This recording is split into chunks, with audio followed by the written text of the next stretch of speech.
আসসালামু আলাইকুম বন্ধুরা, সবাই কেমন আছেন? আল্লাহর রহমতে আমিও ভালো আছি।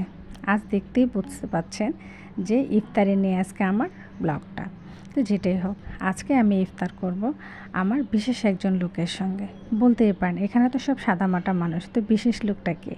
বিশেষ লোকটা হচ্ছে আমার প্রাণপ্রিয় স্বামী, আমার 10টা না 5টা না একটা মাত্র স্বামী। আর আজকে আমি ওর সঙ্গে ইফতার করব। কারণ এতদিন যাবৎ আমি একা একা ইফতার করেছি, রোজা রেখেছি। ও ছিল এক মেরুতে, আমি ছিলাম আরেক মেরুতে। কারণ চাকরির সুবাদে ও আমার কাছ থেকে অনেকটাই দূরে থাকে। তাই এই কয়েক মাস যাবৎ, আগে কিন্তু দুজন একসঙ্গেই ছিলাম। আর ও প্রথম রোজায় আমার সঙ্গে চেহারি খেয়ে তারপর চলে গিয়েছিল। আর আজকে 26 রোজা, আর এই 26 রোজার মধ্যে সে এসছে বাসায়। যাই হোক, তো এখান তো ছেলে পাগল হয়ে গিয়েছে, আম্মু এখনও আজান দিচ্ছে না কেন, আজান দিচ্ছে না কেন, কখন দিবে? বললাম যে হ্যাঁ বাবা দিবে, তুমি একটু ধৈর্য ধরে দিয়ে দেবে। কী ব্যাপার, হুজুর কি ভুলে গিয়েছে নাকি, আজকে আজান দিচ্ছে না কেন? তা বললাম বাবা একটু ধৈর্য ধরো, চলো আমরা বসে বসে আল্লাহর কাছে দোয়া করি যেন আল্লাহ আমাদেরকে মাফ করে দেন, রোজা রাখা তৌফিক দেন। চলো আমরা মোনাজাত ধরে, মোনাজাত ধরলে দেখবে যে হুজুর খুব তাড়াতাড়ি আজানটা দিয়ে দিয়েছে। তো এখানে ছেলেকে ধরে মোনাজাত ধরলাম, আল্লাহর কাছে শুকরিয়া আদায় করলাম।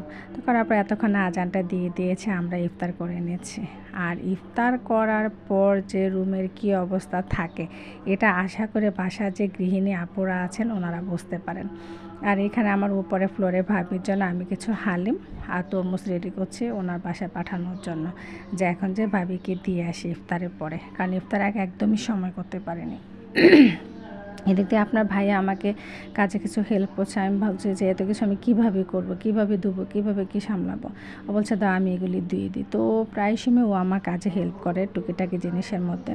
তো ও এখানে আমাকে যে তারপর যে টুকিটাকি প্লেট বাটিগুলি ছিল সেগুলিও ধুয়ে দিচ্ছে। আর আমি এখানে ফ্রিজে সব কিছু তুলছি, কারণ সারাদিন রোজার পরে এত কিছু খাওয়া পড়ে না, সব কিছু এভাবেই থেকে যায়। তাই দেখা যাচ্ছে যে ওইগুলি গুছাতে গুছাতেই আমার হিমশিম খাচ্ছে, কোথায় কি রাখবো, কিভাবে রাখবো, মানে বুঝতেই পারছিলাম না। খাচ্ছি আবার গোছাচ্ছি, সবটাই করছি।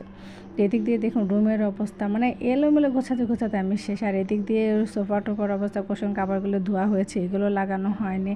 আবার বাহিরেও যেতে হবে, কারণ আপনার ভাইয়া মাত্র আসছে, ওর কেনাকাটা এখনও রয়ে গিয়েছে। তাই সব কিছু শেষ করে গোসল টোসল করে ওকে নিয়ে আবার বাহিরে বের হয়ে গিয়েছিলাম।